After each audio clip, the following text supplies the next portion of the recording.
arniwanta Yesu Ninangji arniwanta Yesu Ningarong ahut seta sungduk do ahut seta arniwanta nangji Yesu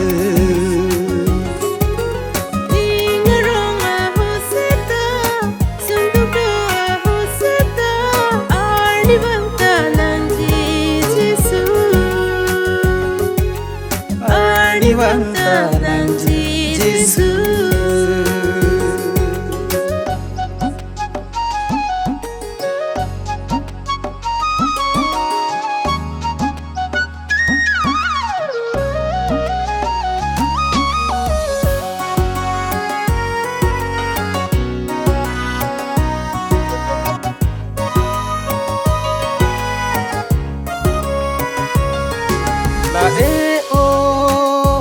Pangicithe ranam sorjonglo epha Iraje ke name ranam hir jume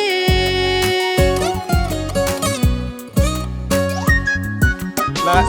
o ye pangicithe Ranam sorjonglo epha Iraje ke lame Ranam hir jume Ninangji arniwanta Yesu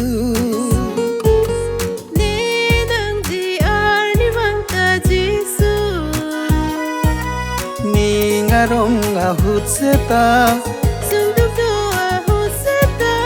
arniwanta nangji Yesu Ningarong ahut seta sungduk do ahut seta arniwanta nangji Yesu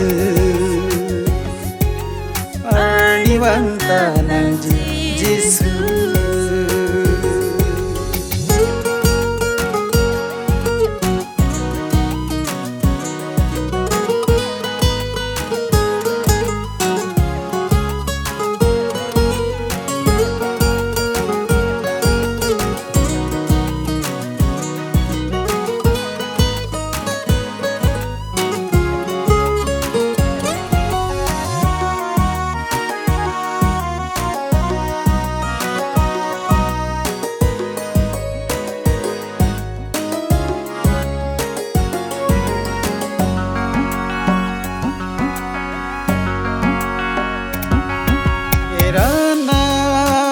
Sonka cingki me ning dok parlula epha Hello le alang edung pe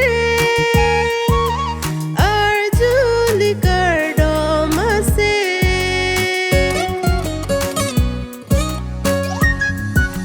Erana sonka cingki me parlula